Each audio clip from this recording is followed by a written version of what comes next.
এই পুলিশ বাহিনী গাদ্দারি করতে আমাদের কানে এসে নিরাপত্তা দেয়নি। পুলিশ বাহিনী গাদ্দারি করতে আমাদের ভাইদের সাথে। এই পুলিশ বাহিনী ভেঙে দিতে হবে। এরা আওয়ামী লীগের দোসর, এদের বিচার করতে হবে। এরা আমাদের নিরাপত্তা দেয়নি, এরা আমাদের নিরাপত্তা দিতে শুধু কেন এনসিপি। আপনি দেখেন, আমি প্রথমেই তীব্র নিন্দা জানাই পুলিশের কাজকে যারা বাধাপ্রাপ্ত করেছে, এবং তারাই বাধাপ্রাপ্ত করেছে যারা বাংলাদেশের নিষিদ্ধ ঘোষিত সংগঠন। সরকারের উচিত হবে যেই সকল পুলিশি ভাইদের উপরে আওয়ামী লীগ এই আক্রমণ করেছে, গাড়ি ভাঙচুর করেছে, তাদের রাতের মধ্যে ধূপধাপ দিয়ে একদম জায়গা মতো লাল করে দেয় আজকের মধ্যে। গোপালগঞ্জে আপনারা দেখেছেন সারাদিন কি হামলা, কি ভয়াবহতা সৃষ্টি হয়েছে। এনসিপি নেতাদের উপর কি তীব্র হামলা করেছে গোপালগঞ্জের আওয়ামী নিষিদ্ধ সংগঠন ছাত্রলীগের সন্ত্রাসীরা। সবচেয়ে আশ্চর্যের হচ্ছে পুলিশ দাঁড়িয়ে দাঁড়িয়ে পাহারা দিয়েছে, কিছু পুলিশও যদি আহত হয়েছে।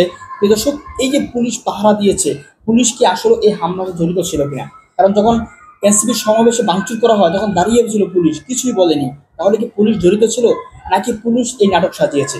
এটা কিন্তু আসলে বোঝা উচিত। এই বিষয়ে আলোচনা করব। এর আগে এখানকার হামলা এবং রাজনৈতিক দলদের অবস্থান, পুলিশ যে সমস্ত হামলা হয়েছে তাদেরকে নিয়ে গুরুত্বপূর্ণ বিশ্লেষণ করেছে ডক্টর ফয়জুল হক। আমরা তার বিশ্লেষণ শুনবো। এই পুলিশ বাহিনী গাদ্দারি করতে আমাদের কানে এসে নিরাপত্তা দেয়নি।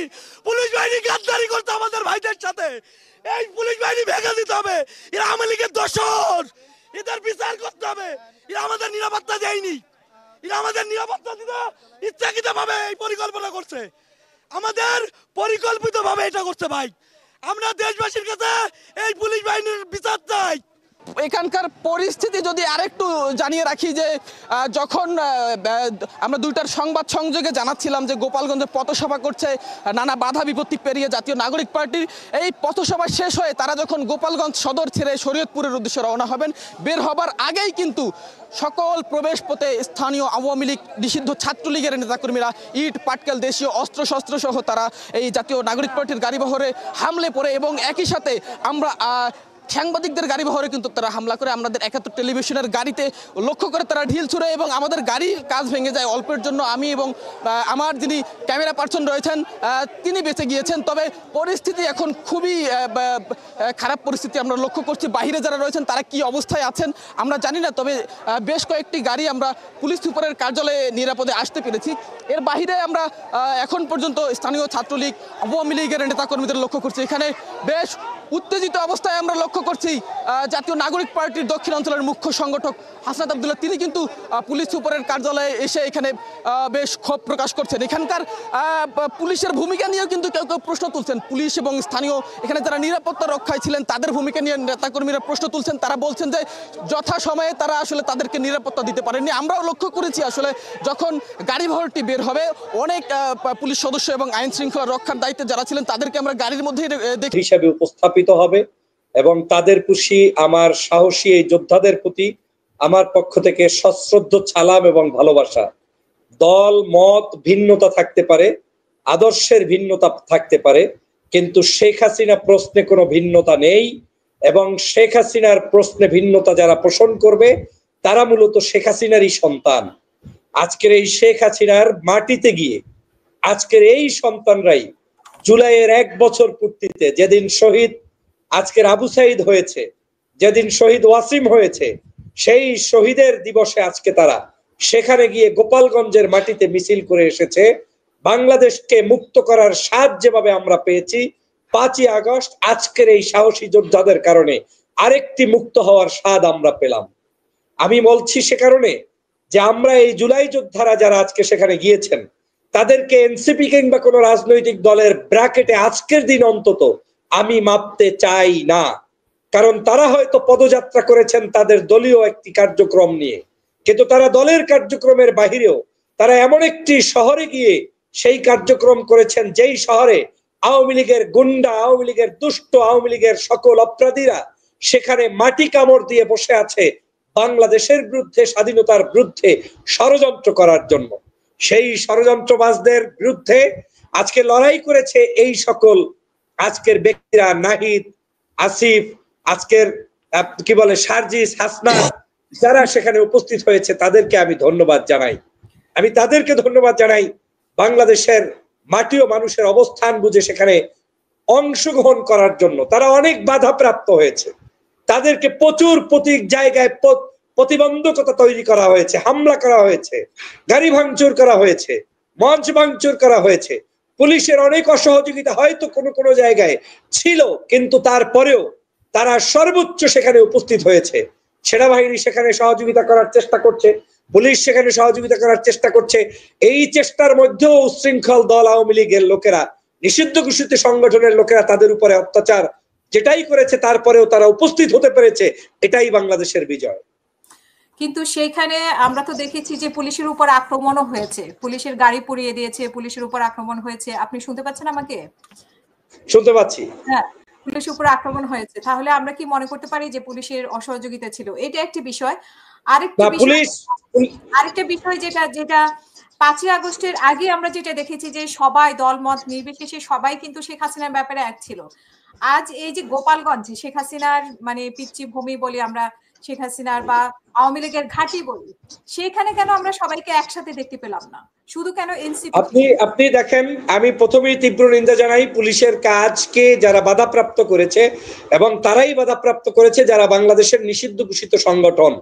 সরকারের উচিত হবে যেই সকল পুলিশি ভাইদের উপরে আওয়ামী লীগ এই আক্রমণ করেছে, গাড়ি ভাঙচুর করেছে, তাদের রাতের মধ্যে ধূপধাপ দিয়ে একদম জায়গা মতো লাল করে দেয় আজকের মধ্যে। এবং আমার বিশ্বাস এটা চলমান, আজকে থেকেই শুরু হবে। ওদের সর্বশেষ তীর্থস্থানটা কি ওরা হয়তো ধ্বংস করার জন্য নেমেছে।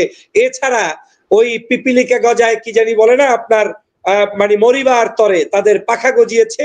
এখন সেই আওয়ামী লীগের পাখাটা গোপালগঞ্জ থেকে একটু গজিয়েছে। আপনি দ্বিতীয় প্রশ্ন করেছেন যে আজকের বাংলাদেশে কেন রাজনৈতিক দলগুলো বিভাজন এবং তারা ঐক্যবদ্ধ নয়। এটা আমারও প্রশ্ন। শেখ হাসিনার প্রশ্নে কোনো বিভাজন থাকার সুযোগ নেই, সকল রাজনৈতিক দলকে ঐক্যবদ্ধ হতে হবে।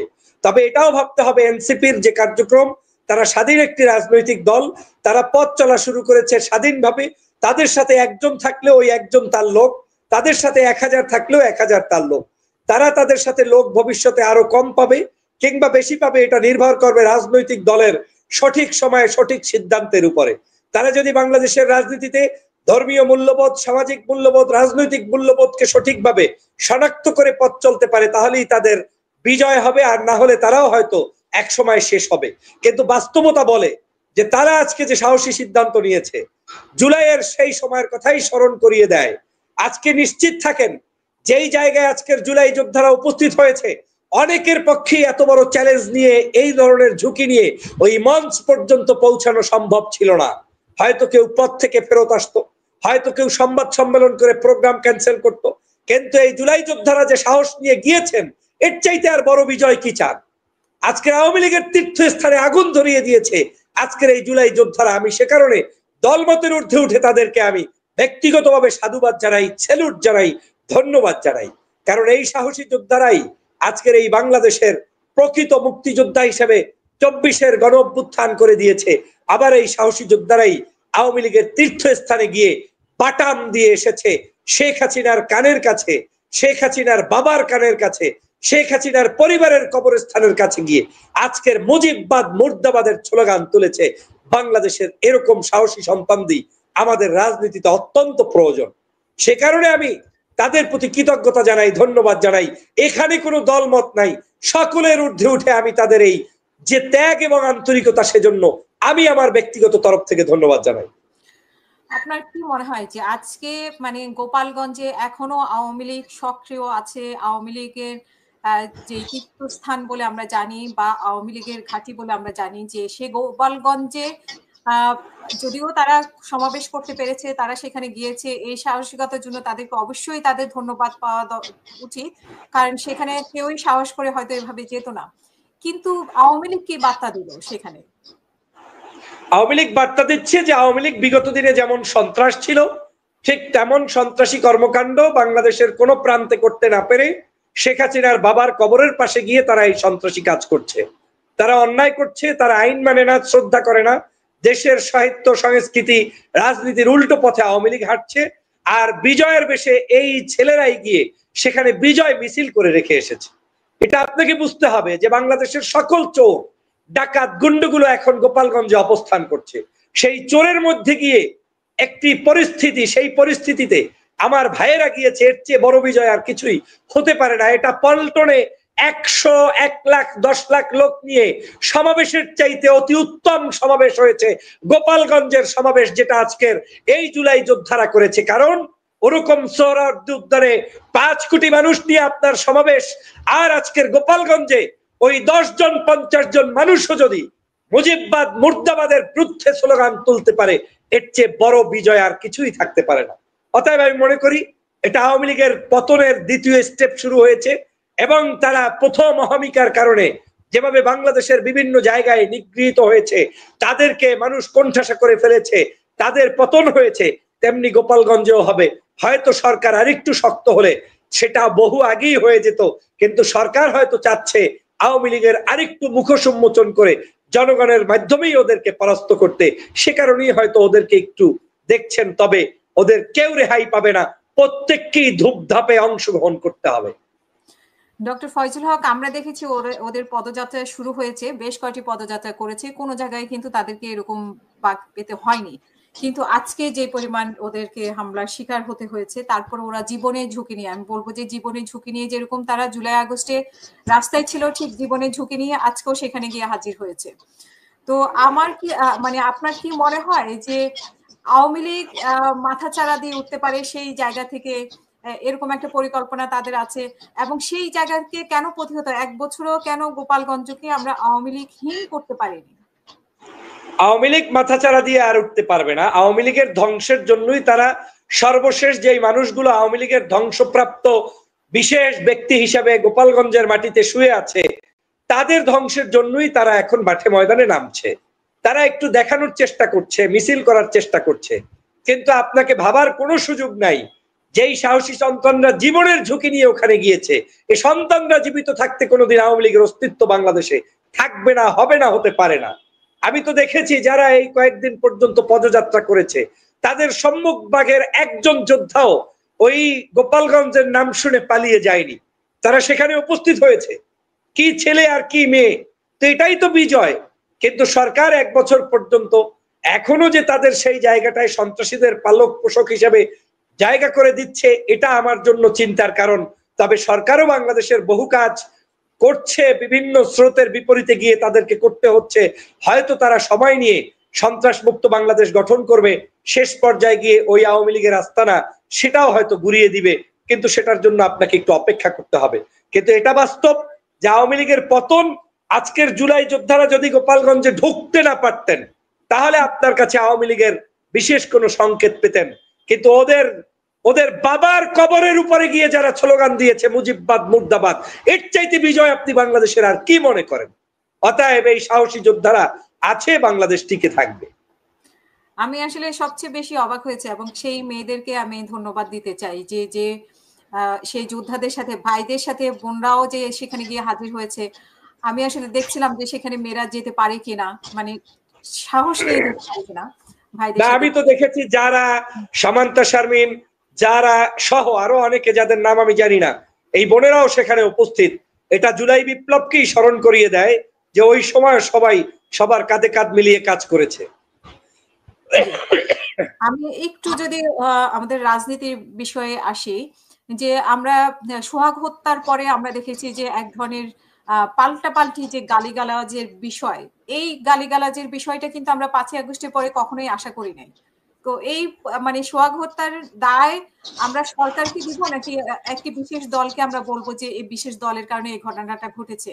এবং তারপরের যে অবস্থাটা আমরা দেখলাম, যে পাল্টাপাল্টি গালিগালাজ, এই গালিগালাজকে আপনি কিভাবে, মানে নতুন বাংলাদেশের এই গালিগালাজ আমরা কিভাবে মেনে নেব? কোন অবস্থাতেই কোনো মানুষের হত্যা এটা কাম্য নয়, মেনে নেওয়ার রাস্তা নেই। সে বিএনপির নামে হোক, জামাতের নামে হোক, অন্য কোনো দলের নামে হোক, এটা কোনোদিন বাংলাদেশের মানুষ প্রত্যাশা করে না। আজকের সোহাগ হত্যাটা পাথর নিক্ষেপ করে হয়েছে বিদায় এই হত্যাটা সবচাইতে বেশি হাইলাইটেড হয়েছে।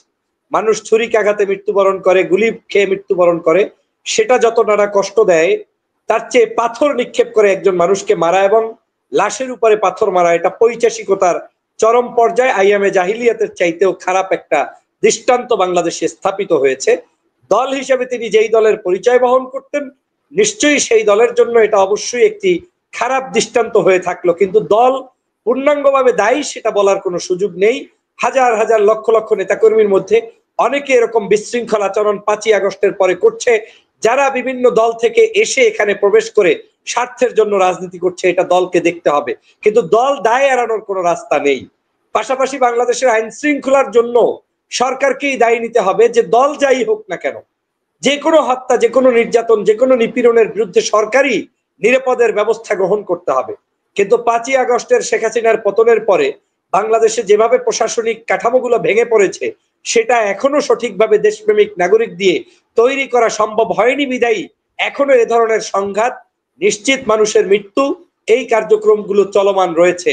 এবং সন্ত্রাস, চাঁদাবাজ, মানুষদের অর্থ সম্পদের প্রতি মোহের কারণেই আজকের বিভিন্ন সংঘাত বাংলাদেশে তৈরি হচ্ছে, যেটা আমাদের জন্য অত্যন্ত ক্ষতিকর।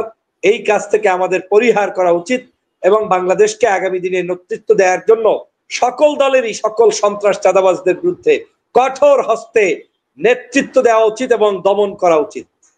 কিন্তু আপনার মনে হয় না যে তারেক রহমান, জিয়াউর রহমান, মানে সেদিন রাতে আমরা যা দেখলাম আর কি, খালেদা জিয়া সম্পর্কে যে গালিগুলো ব্যবহার করা হয়েছে সেটা খুবই অশোভন। সেই গালিগুলো সরকারের বিরুদ্ধে মিছিলটা হওয়ার কথা ছিল, সরকারের বিরুদ্ধে, কিন্তু কেন এই বিএনপির বিরুদ্ধে বা তারেক, স্পেসিফিকলি তারেক রহমান, খালেদা জিয়া? কোন গালিগালাজি কোনো অবস্থাতেই গ্রহণীয় নয়। বিশেষ করে জুলাইতে যারা আন্দোলন করেছে, প্রত্যেকটি রাজনৈতিক দলকে সম্মান, শ্রদ্ধা এবং তাদের নেতাদের প্রতি শ্রদ্ধা জানানো দরকার। জনাব তারেক রহমান বাংলাদেশের এখন পর্যন্ত দেখা দৃষ্টিতে বিএনপি সর্ববৃহৎ বড় একটি রাজনৈতিক সংগঠন, সেই দলের ভারপ্রাপ্ত চেয়ারম্যান এবং জুলাই আন্দোলনের অন্যতম স্টেক হোল্ডার। তার বিরুদ্ধে যেমন গালি দেওয়া সমীচীন নয়, জামাত ইসলামের আমির ডাক্তার শফিক সাহেবকে গালি দেওয়া সমীচীন নয়, চরমনায়ের পীর ফয়জুল করিম, মুফতি রেজাউল করিম, কাউকেই গালি দেওয়া উচিত নয়। বরং উচিত আমরা একে অপরের প্রতি সহনশীল ভালোবাসা স্থাপন করে, আমার আদর্শ আমি প্রচার করে জনগণের মুখ উজ্জ্বল করা, জনগণের কাছ থেকে ভালোবাসা অর্জন করা। যে জনগণ যাকে পছন্দ করবে সে নির্বাচিত হবে।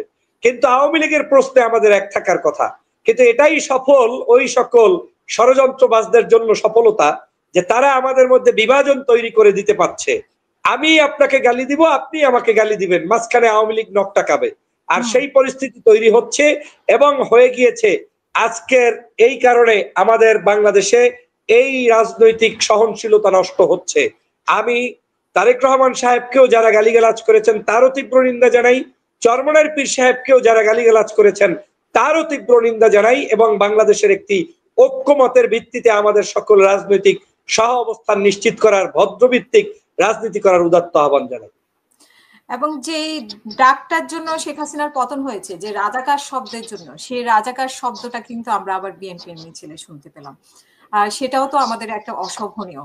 মানে আমি অবশ্যই বাংলাদেশে রাজাকার ট্যাগ লাগিয়ে আর কাউকে আপনি ছোট করবেন এই সুযোগ নাই, কারণ শেখ হাসিনা রাজাকার বলতে বলতে রাজাকারটা এখন একটা প্রতিবাদের ভাষা হয়ে গিয়েছে।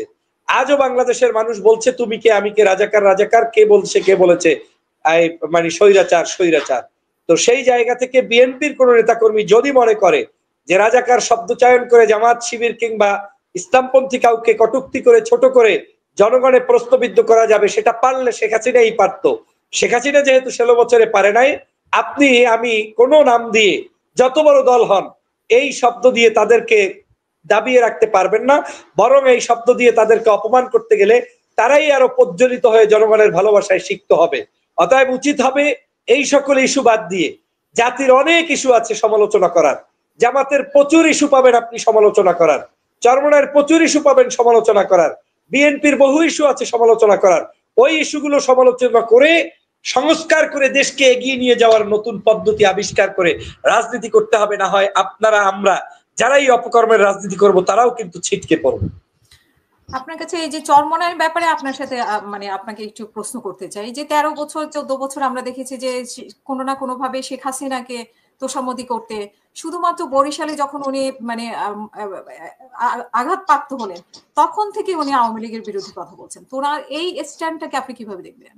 না, চরমনায়ের ব্যাপারে মিশ্র প্রতিক্রিয়া আছে। আপনি যে মন্তব্য করেছেন সেটার যেমন একটা প্রতিক্রিয়া আছে, পাশাপাশি ভিন্ন প্রতিক্রিয়াও আছে। আমি ভিন্ন প্রতিক্রিয়া নিয়ে আপনাকে যদি একটু ইঙ্গিত করি, চরমনাই 2014 সালের যে নির্বাচন 13-র পরে, সেই নির্বাচনে কিন্তু বিএনপিও অংশ নেয় নাই, চরমোনাইও অংশ নেয় নাই। জাতীয় নির্বাচনের কথা বলছি। তার মানে দাঁড়ালো যে চরমোনাই ওই নির্বাচনে না গিয়ে বাংলাদেশের বাকি নির্বাচনে অংশগ্রহণকারী দলগুলোর সাথে, মানে যারা অংশ নেয় নাই তাদের সাথে ঐক্যবদ্ধ ছিল, কিন্তু জোট হয়তো ছিল না, স্বাধীনভাবে তিনি যান নাই। 18 সালের নির্বাচনে বিএনপিও গিয়েছে, জামাতও গিয়েছে, চরমোনাইও গিয়েছে। অতএব এটা চরমোনাইয়ের একার কোনো দোষ না, বরং চরমোনাই নির্বাচনের মাঝপথেই বলেছিল যে নির্বাচন প্রক্রিয়াটা সঠিক নয়, আমরা এখান থেকে উদ্যোগ করলাম, বা তারা প্রতিবাদ জানিয়েছে একটা পর্যায়ে এসে বিকালের নাগাদ বা দুপুরের পরে। তো চরমোনাই 18তেও তো যায়নি, 18তে মানে গিয়েও ফেরত এসেছে, যেটা বিএনপি করেছে জামাতও করেছে, এখানেও তার দোষ নেই। 24-এর নির্বাচন এরপরে হয়েছে 18-র পর 24-এর জাতীয় সংসদ নির্বাচনেও চরমোনাইয়ের দল অংশগ্রহণ করেন নাই। অর্থাৎ সে তো জাতির পক্ষে, জাতীয় যে সকল ইস্যু রয়েছে সেই ইস্যুতে তিনি কিন্তু অংশগ্রহণ করেন নাই, যেটাতে আওয়ামী লীগকে পূর্ণাঙ্গ ব্ল্যাঙ্ক চেক দিয়ে দেওয়া যায়। স্থানীয় নির্বাচনে চরমোনাই অংশগ্রহণ করেছে, যেই নির্বাচনে বিএনপির ডাক্তার শাহাদাত সাহেবও তো অংশগ্রহণ করেছে বিদায় আজকে চট্টগ্রামের তিনি মেয়র। ঢাকায় আপনার কি বলে ইশরাক সাহেব অংশগ্রহণ করেছেন বিদায় আন্দোলন করছেন মেয়র হওয়ার জন্য। তো সেই সকল জায়গায় চরমোনাইয়ের পীরের একজন প্রার্থী অংশগ্রহণ করলে দোষের কিছু আমি দেখি না, কারণ ওটা সবাই যা করেছে তারাও হয়তো করেছে। হ্যাঁ, হতে পারে যে যেদিন ইশরাক সাহেব করেছে সেই দিন হয়তো চরমোনাই করে নাই, যেদিন চরমোনাই করেছে সেই দিন হয়তো ইশরাক করে নাই, এ কারণে হয়তো মিশ্র প্রতিক্রিয়া থাকতে পারে, কিন্তু কেউ না কেউ স্থানীয় নির্বাচনে অংশগ্রহণ করেছে। অতএব এটা সমালোচনার কিচ্ছু আসে যায় না। সর্বশেষ 24-এর নির্বাচনে চরমোনাইয়ের পীর সাহেবের এই জাতীয় সংসদ নির্বাচনের আগে বরিশাল সিটি কর্পোরেশন নির্বাচন হয়েছিল, সেটাতে অংশগ্রহণ করার পরে তার উপরে আওয়ামী লীগ দাঁতের উপরে আক্রমণ করেছে, শারীরিক নির্যাতন করেছে, এবং সেখান থেকে প্রমাণ হয়েছে যে বাংলাদেশে তাহলে কেউই আর নিরাপদ না। নির্বাচন প্রক্রিয়াটা একটা চরমভাবে আওয়ামী নিয়ন্ত্রিত নির্বাচন। রাজনীতিতে প্রত্যেকটি দল স্বাধীনভাবে হাসিনার দোসর হিসেবে অনেক বক্তব্য রাখতে দেখেছি, এগুলো নিয়ে আমরা ভুলে যাইনি যে হাসিনা দোসর হিসেবে বা হাসিনাকে সাপোর্ট করে অনেক বক্তব্য উনি রেখেছেন, সেই বক্তব্যগুলো নিশ্চয়ই আমাদের মনে আছে। সেটা রাজনৈতিক দল হিসেবে যে আজকে আপনি কোনোদিন কামনা করেন নাই যে বিএনপির ছেলেরাও বক্তব্য দিয়ে বলবে জামাত শিবির রাজাকার এই মুহূর্তে বাংলা ছাড়, গোলাম আজমের বাচ্চারা, তারপরে মুজাহিদের বাচ্চারা, এই স্লোগান তো আপনি 2 মাস আগেও মানে 5 মাস আগেও কল্পনা করেন নাই।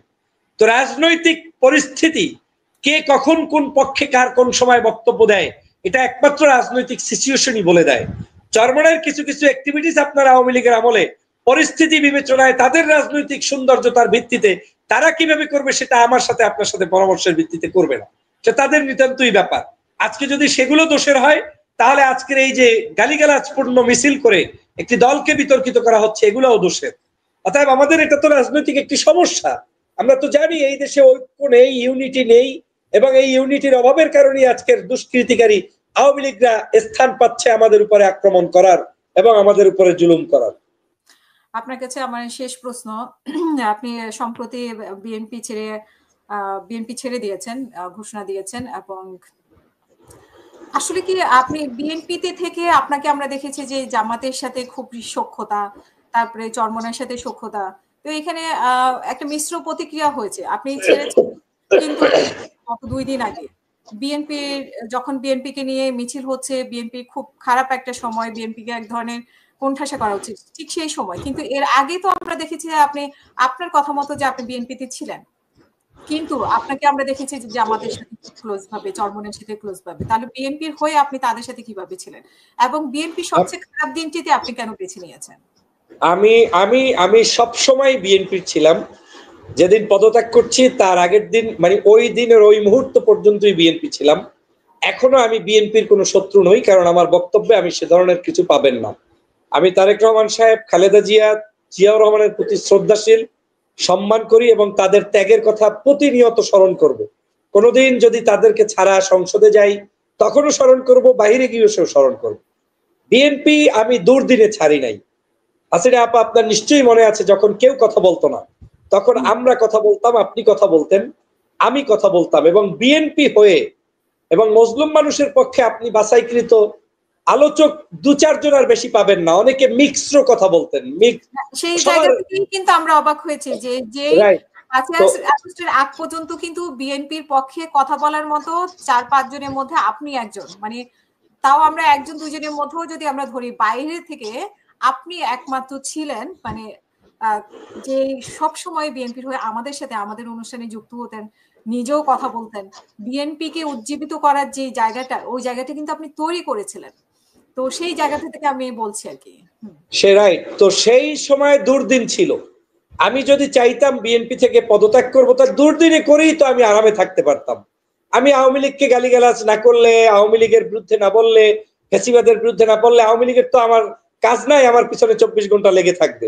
আমি 2018 সালের আগ পর্যন্ত তো দেশে আসতে যেতে পারতাম, কিন্তু 18-র পর থেকে যখন আওয়ামী লীগের বিরুদ্ধে কথা বলা শুরু করলাম, তখনই তো আমি ইচ্ছাকৃতভাবে বলা শুরু করলাম। বিএনপি করার কারণেই তো আমি আজকে তার থেকে দেশান্তরিত হলাম, এবং আমাকে সেই কঠিন সময়ে কিন্তু পরীক্ষায় উত্তীর্ণ হতে হয়েছে, এবং অনিশ্চিত জীবনের মধ্যেই আমি ছিলাম। সমস্যাটা হচ্ছে 5 তারিখের আগে যে কথাগুলো বলতাম, যাদের পক্ষে বলতাম, তখন আমি কারো পক্ষে বললে রাজাকারও থাকতাম না, আলবদরও থাকতাম না, ভালো মানুষই ছিলাম, বিএনপিরই ছিলাম।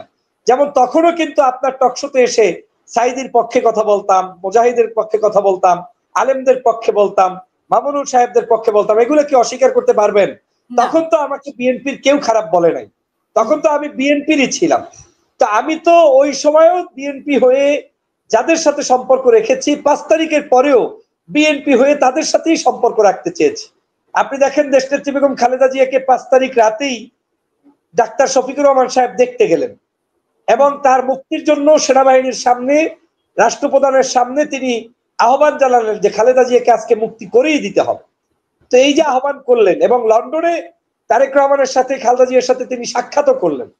তো তিনি যেখানে সাক্ষাৎ করছেন, তারা যেখানে দেখা করছেন, সেখানে আমি কি তাদের কোনো একটি সভা সমাবেশে, সামাজিক অনুষ্ঠানে দাওয়াত পেলে যাব না, কিংবা দেখা হলে ছবি তুলবো না? কিংবা ঝালকাঠিতে তিনি একটি শহীদি পরিবারকে সাহায্য করতে গিয়েছেন, আমাকে সেখানে ঝালকাঠির সন্তান হিসেবে, নির্দলীয় ব্যক্তি হিসেবে রেখেছেন, এটা কি অন্যায়? এটা তো বিএনপির জন্য একটা ক্রেডিট। এভাবে ইসলামী আন্দোলন সহ সব দলের প্রোগ্রামে বিএনপির নেতারা গিয়েছেন। চরমনের দরবারে কয়েকদিন আগে বিএনপির মহাসচিব গিয়েছেন, শুধু জানি নাই, পাঁচকল্লি টুপি মাথায় দিয়ে নামাজ পড়ে এসেছেন, একসাথে যৌথ বিবৃতি দিয়েছেন। অন্যায়ের কি আছে? আজকের ভিপি নুরুল হক নুরুর পক্ষে বিএনপি চিঠি পর্যন্ত ইস্যু করেছে, করে নাই? তো এই নুরুর পক্ষে যখন আমি দাঁড়িয়েছি, তখন আপনারা আমাকে বলেছেন নুরের পক্ষে কেন দাঁড়ালেন, আবার এখন নুরের পক্ষে আপনারা দাঁড়ালেন, তখন আমি খারাপ হয়ে যাব। এটা তো হতে পারে না। তা আমি 5 তারিখের পরে যখন দেখছি বিএনপির জন্য যেই আদর্শের ভিত্তিতে কথা বলেছি, সেই আদর্শের ভিত্তিতে এখন কথা বললে কেউ কেউ কষ্ট পায়, কেউ কেউ আমাকে জামাতি মনে করে, হেফাজতি মনে করে, চরমনায়ের মনে করে। তা আমি তাদের বিরাগ বাজন হয়ে থাকতে চাই না, এবং এমন একটা সময় আমি পদত্যাগ করতে চাই যখন মানুষ জানবে যে আমি স্বার্থের জন্য পদত্যাগ করি নাই। এখন মন্ত্রী মিনিস্টার হয়ে পদত্যাগ করলে তো আমার স্বার্থ উদ্ধারের পরে পদত্যাগ করলাম, লাভটা কি? বরং এখন বিএনপির একটা কর্মী হওয়ার জন্য 1 লাখ, 5 লাখ, 10 লাখ টাকা নিয়েও মানুষ ঘরে ঘুরঘুর করে, ষড়যন্ত্র করে, বিভিন্ন জায়গায় পদপদবীর লোভে দৌড়াদৌড়ি করতেছে, মিছিল করতেছে। আমার ঝালকাঠি 1 আসনই, একসময় ঝালকাঠি 1 আসনে একটা প্রার্থী ছিল না বিএনপির, আমি ছাড়া। শাহজাহান ওমর পদত্যাগ করেছে, হাহাকার, একমাত্র আমি প্রার্থী। আর এখন তো 10-12 জন প্রার্থীর অভাব নাই। এখন তারা বিএনপির কর্মী না? অবশ্যই কর্মী। আমি বলছি তারা আসছে, কিন্তু তারা যেই সময় আসছে তার বহু আগে আমি বিএনপির জন্য নির্যাতিত ছিলাম। অতএব আমার কাছে মনে হয়েছে আমার এই নির্যাতনে থাকা অবস্থায় আমি যেহেতু দল ত্যাগ করি নাই, সুদিনে দল ত্যাগটা করার মধ্য দিয়ে প্রমাণ করলাম যে আমি বিএনপির একজন শুভাকাঙ্ক্ষী নয়, সবচাইতে ভালো কর্মী ছিলাম। আমি মালয়েশিয়া বিএনপির দেখেন একেবারে তাদের কমিটি 2013 সালের 15 সালের কমিটি, যেটা মির্জা ফখরুল ইসলাম আলমগীর সাহেবের সিগনেচার করা, ওই কমিটির পরে নতুন কোনো আর কমিটি হয় নাই। ওই কমিটির সহ আপনার সমাজ কল্যাণ বিষয়ক সম্পাদক ছিলাম। এখনো ওই কমিটি এক্সিস্ট করে, মানে পূর্ণাঙ্গভাবে আছে, নতুন কোনো কমিটি হয় নাই। আমি তুরস্কে এম্বাসির সামনে আমার দেশ সম্পাদক মাহমুদুর রহমান স্যার সহ আমরা প্রতিবাদ করেছি। আমি মালয়েশিয়াতে থাকতে দেশনেত্রী বেগম খালেদা জিয়ার জন্য আন্দোলন করেছি, সংগ্রাম করেছি। করোনাকালীন সময় তারেক রহমানের আদেশ পেয়ে আমি আমার এলাকায় করোনা সেল গঠন করে তারপরে উপকরণ বিতরণ করেছি। বিএনপির পেজের আপনি দেখেছেন নিশ্চয়ই, আমার পেজে এই 5ই আগস্টের পরেও তারেক রহমানের ভাষণ চলতো, বিএনপির অ্যাক্টিভিস্ট গুলো লাইভ হইতো। এই পেজগুলো আমি বিএনপি না হলে আমার এই পেজের অ্যাডমিন তো বিএনপির প্রচার বিষয়ক দায়িত্বে যে আছেন তিনি ছিলেন। তার মানে হচ্ছে আমি বিএনপি করেছি, বিএনপি ছিলাম। স্বেচ্ছায় বিএনপি থেকে গিয়েছি কয়েকটি উল্লেখযোগ্য কারণে। 1 নাম্বার, আমি কোনো ধরনের সংঘাত, সন্ত্রাস, চাঁদাবাজ, নৈরাজ্য আমার পছন্দ না। 2 নাম্বার হচ্ছে ধর্মীয় মূল্যবোধের বিপক্ষে আমি যেতে পারবো না। আপনি আমার এই দলের মধ্যে কি বলে ফজলুর রহমান আওয়ামী বন্দনা গায়, শেখ মুজিবের বন্দনা গায়, জুলাই বিপ্লবকে কুলুষিত করে, ছোট করে, শেখ হাসিনার কথা সারাক্ষণ বলে, সেই লোক এই দল করতে পারে। আর আমি একটু আধটু ইসলামপন্থীদের সাথে সম্পর্ক থাকলে আপনি আমাকে ট্যাগ লাগিয়ে দিবেন, কোন ঠাসা করবেন, তাহলে সেই দলে আমার থাকার প্রয়োজনীয়তাটা কি হয়েছে? দল যদি প্রয়োজন মনে করতো জুলাই বিপ্লবের আজকের এই 25-16 বছর কাজ করেছি, তাহলে তো 5 তারিখ সবার আগে আমি ফোন পাওয়ার কথা, আমাকে কল করে অন্তত সহযোগিতা করা বা আমাকে জিজ্ঞাসা করা তুমি কি চাও, কিভাবে চাও, কেমন চাও। কিন্তু কিছু বাম লোকেরা এই দলটার আশেপাশে এমন ভাবে লেগে পড়েছে, তারা আমার এই কথাগুলো তারেক রহমান পর্যন্ত পৌঁছতে তো দিবেই না, বরং আমাকে বিতর্কিত করে এমন একটা পর্যায়ে নিয়ে যাবে যখন আমি আপনার হয়েও আপনার থাকতে পারবো না। সেটা আমি অনুভব করেছি, আমি বুঝতে সক্ষম হয়েছি। সর্বোপরি যখন পাথর নিক্ষেপ করে হত্যা হয়েছে তখন হৃদয়ে রক্তক্ষরণ হয়েছে। তবে আমি এই পদত্যাগের বিষয়টি অনেক আগেই, প্রায় 5-6 মাস আগ থেকে আওয়ামী লীগ নিষিদ্ধের ইস্যুকে কেন্দ্র করে যখন বিএনপি প্রায় নিশ্চুপ অবস্থা ছিল, তখনও অনেককে জানিয়েছি, যেটা তারেক রহমান সাহেবের খুবই কাছের উপদেষ্টা মন্ডলীদেরকে জানিয়েছি। কিন্তু দুর্ভাগ্য 5 তারিখের পরে তাদের চামড়া এত মোটা হয়েছে যে ডক্টর ফয়জুল হকের মতো লোককে ফোন করে ব্যাক করে জিজ্ঞাসা করার মতো সাহস তাদের হয়নি, কারণ তারা একটি বাম চক্রের মধ্যে নিমজ্জিত হয়েছে। না, আমার প্রশ্ন এটাই ছিল যে সোহাগ হত্যার দিনটি আপনি বেছে নিয়েছেন, যে মানে ভিডিওটি যেদিন সোহাগ তো 9 তারিখে হত্যা হয়েছে, বাট 11 তারিখে প্রকাশ পেয়েছে, সেদিন আপনি দিনটিকে বেছে নিয়েছেন, এটা ছিল। এনিওয়ে, আমি শেষ করব। ডক্টর ফয়জুল হক, আপনার শেষ বক্তব্য আজকের অনুষ্ঠানের জন্য। যে আমি আপনার চ্যানেলকে ধন্যবাদ জানাই, আর সর্বোপরি দেশবাসীকে বলতে চাই, এই যে হাসিনা আক্তার আপনাদের সামনে দাঁড়িয়ে আছে, এরাই জুলাই যোদ্ধা। আজকে জুলাইয়ের 1 বছর পূর্তিতে হাসিনা আপার প্রতি সশ্রদ্ধ শ্রদ্ধা এবং সালাম, শুভেচ্ছা, মোবারকবাদ, ভালোবাসা আগেও যেমন ছিল এখনো আছে, কোনোদিন কমবে না। সময়ের পরিবর্তনে, দেশের পরিবর্তনে, ব্যস্ততার কারণে হয়তো আমরা প্রতিনিয়ত এই চ্যানেলটির পাশে দাঁড়িয়ে সহযোগিতা করতে পারি না, কিন্তু আমাদের উত্থানের পিছনে যারা কাজ করেছেন তার মধ্যে আপা অন্যতম, তিনি ভূমিকা পালন করেছেন। এই যে আমাদের টেবিল টক ইউকে, এই টেবিল টক ইউকের সাথে আপনারা থাকবেন। ওনাকে কেউ রিকগনাইজ করুক কিংবা না করুক, কিংবা প্রতিবাদের পরে ওনার ছবিটি কেউ লটকিয়ে দেখ কিংবা না দেখ, তাতে ওনাদের কোনো কিছু আসে যায় না। ওনারা আমাদের কাছে বীর ছিলেন, বীর থাকবেন, এবং একজন নারী নেত্রী হিসাবে তার পরিবার সামাল দিয়ে দেশের বাহিরে থেকে বিদেশে বসে এরকম দেশের জন্য কথা বলার সংখ্যা বহু মানুষ কমই আছে। চাইলে বহু মানুষ বিভিন্ন কন্টেন্ট ক্রিয়েট করে ব্যবসা করতে পারে, কিন্তু দেশ রক্ষার জন্য চ্যানেল চালালে ব্যবসা হয় না। এখানে অনেক ধরনের রেস্ট্রিকশন উপেক্ষা করে হাসিনা আপা কাজ করে যাচ্ছেন। আপনারা তার সহযোগী হয়ে কাজ করবেন, তার চ্যানেলটিতে সাবস্ক্রাইব করবেন, মানুষদেরকে ডাকবেন, দেখবেন, শুনবেন। দেশের পক্ষে যতদিন থাকবে ততদিন তার সাথেই থাকুন, দালাল হলে তাকে বয়কট করুন। সবাইকে ধন্যবাদ, আল্লাহ হাফেজ। অসংখ্য ধন্যবাদ ডক্টর ফয়জুল হক, অ্যাটলিস্ট আপনি মনে করলেন। আসলে 5 আগস্টের পরে আমরা এত যোদ্ধা দেখছি যে সেখানে মনে হচ্ছে যে আপনি আসলে ছিলাম কিনা এই আন্দোলনে। আমাদের আন্দোলন কিন্তু জুলাই থেকে শুরু হয়নি, আমাদের আন্দোলন শুরু হয়েছে আরো আগে থেকে, আপনার আন্দোলন আমারও আগে থেকে। তো সেই হিসেবে আপনি যতটুকু আমার সম্পর্কে বলছেন, কিন্তু তার থেকে অনেক বেশি প্রাপ্য আপনি। অনেকেই বলছে যে আপনি জামাতে ছিলেন, কিন্তু আপনি আমাদের সাথে দিনের পর দিন টকশো করেছেন, মানে সময় দিয়েছেন, সেখানে কিন্তু কোনো কিছুর বিনিময়ে না, শুধুমাত্র দেশের স্বার্থে। তো তখন কিন্তু আপনি বিএনপির ব্যাপারেই কথা বলেছেন, বিএনপির জন্যই আপনি আওয়াজ তুলেছেন। আজকে বিএনপি ভুলে গেলেও মানে আমরা মনে রাখতে পারি, আমরা মনে রাখবো এটা। আর হচ্ছে যে ডক্টর ফয়জুল হকের অবদান আসলে কোনো অংশেই কম না। দর্শক, আলোচনা বিশ্লেষণ শুনেছেন, শুনে বুঝতে পেরেছেন আসলে এখানে কি হয়েছে। যে পুলিশ আহত, যে অবশ্যই তাদেরকে সুস্থতা দিতে হবে বা তাদের চিকিৎসা করতে হবে, কিন্তু পুলিশের এই দাঁড়িয়ে দাঁড়িয়ে দেখাটা জনমতে আমি মনে একটা সংখ্যা তৈরি করেছে। আসলে কি এনসিপির নাটক? এনসিপির কি আগে থেকে এমন বলা উচিত দেওয়া হয়েছিল যে আপনারা শুধু দেখবেন তারা ভেঙে চলে যাবে, নাকি পুলিশ আসলেও এই হামলাকারীদের পক্ষ নিয়ে কাজ করেছে, তাদের হামলা করবো আমরা কিছু বলবো না? দর্শক, এখন কিন্তু দুইটা প্রশ্নের সামনে চলে আসে। যাই হোক, দর্শক, আলোচনাগুলো শুনেছেন, শুনে আপনাদের ব্যক্তিগত মতামত কি অবশ্যই কমেন্ট বক্সে কমেন্ট